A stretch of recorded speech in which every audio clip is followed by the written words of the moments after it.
Cinco de Mayo. I totally forgot that today was Cinco de Mayo. Bah!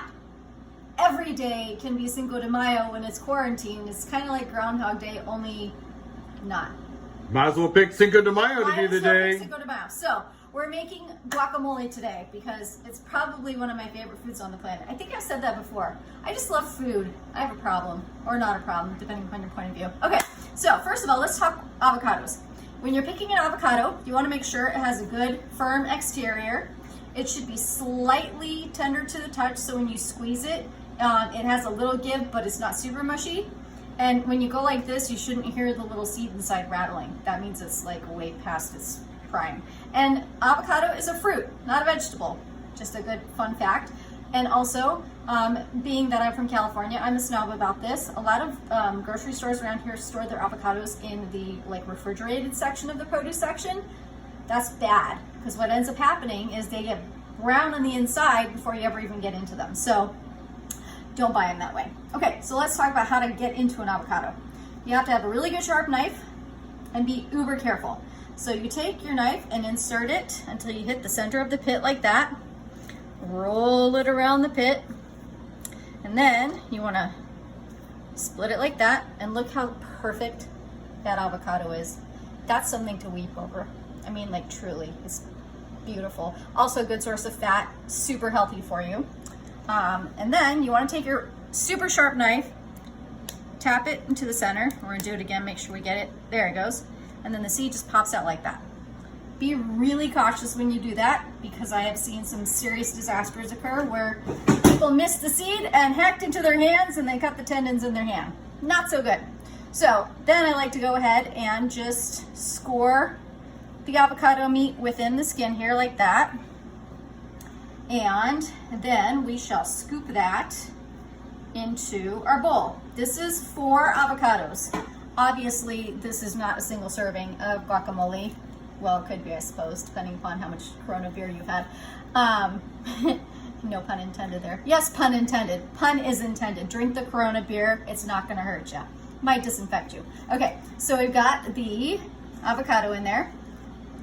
And then we're going to add... Go to the last bite. Don't waste any.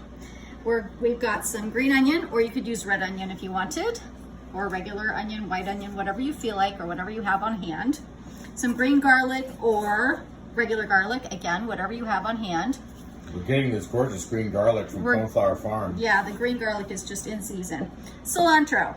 Okay, this is one of those where you cannot substitute it. We're making Mexican food, it calls for cilantro. If you don't like it, fine, leave it out, there's no substitute, but really it should be in there because that's what gives it a quintessential Mexican flavor. So make sure we add all of our cilantro in there. I happen to love fresh cilantro, but I do know some people think it's astringent tasting, and that has to do with something called being a super taster or a non-taster, which you can Google, or I will talk about at a later date because it's far too complicated for this one recipe. Okay, I've got some tomatoes that I chopped up.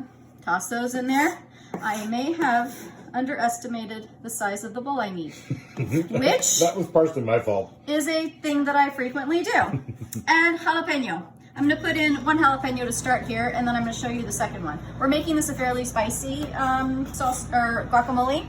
So the thing with jalapeno, I like to say it that way, jalapeno. So if you want it super duper spicy, leave in the seeds. If you don't want it super duper spicy, then you're going to want to cut out the seeds and the stem, because almost all the heat is in this little thing right there. So I'm more of a wimp than my husband is. He would love it far spicier than I do, but I haven't quite adapted that much. So we're going to cut those out, and then we want to just sort of mince this up really well. Pro tip, if you're not accustomed to doing this, use gloves. Second pro tip, by all means make sure that you wash your hands so copiously, like way more than the 20 seconds required for being sanitized for COVID-19, because otherwise if you get this in your eyeballs or any other part of your body, you will be miserable. Or pet the cat. Or, yeah, my poor kitty. So that's a sad story. While I'm chopping this, I'll tell you the sad story. I apparently did not wash my hands very well. one time. This was probably 6 or 7 years ago. He's survived since then, but I went to go pet him afterwards. And then he went and licked the spot where I petted him.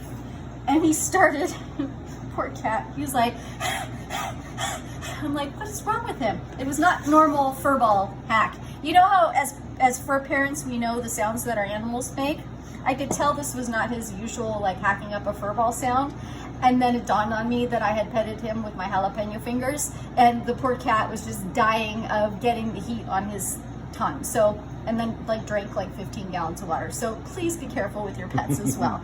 That's a really mean story. I promise I'm not a bad cat mom. But last couple things, a little bit of salt, quite a bit of salt. I want to make sure there's plenty of seasoning there. Pepper, a little bit of smoked paprika, a lot of smoked paprika because I like that barbecue-y flavor. Cumin, again, quintessential sort of Mexican flavorings. Come out, damn spot. Okay, and then most importantly, lemon juice or lime juice. If you don't put this in there, your guacamole will turn brown super rapidly, and we do not want brown guacamole. I put about 3 tablespoons in there. So for chunky guacamole, we'll just kind of keep stirring this in with our fork and just leave it as is. If you want creamy guacamole, you want to put this in a food processor and puree it up really well, and it'll get smooth and creamy. Alternately, you can also take a potato masher and use that to mash up your guacamole, and you'll have creamy guacamole. And this, my friends, is the most beautiful thing you have ever seen. Happy Cinco de Mayo. Sending you all love from my Mexican kitchen to yours.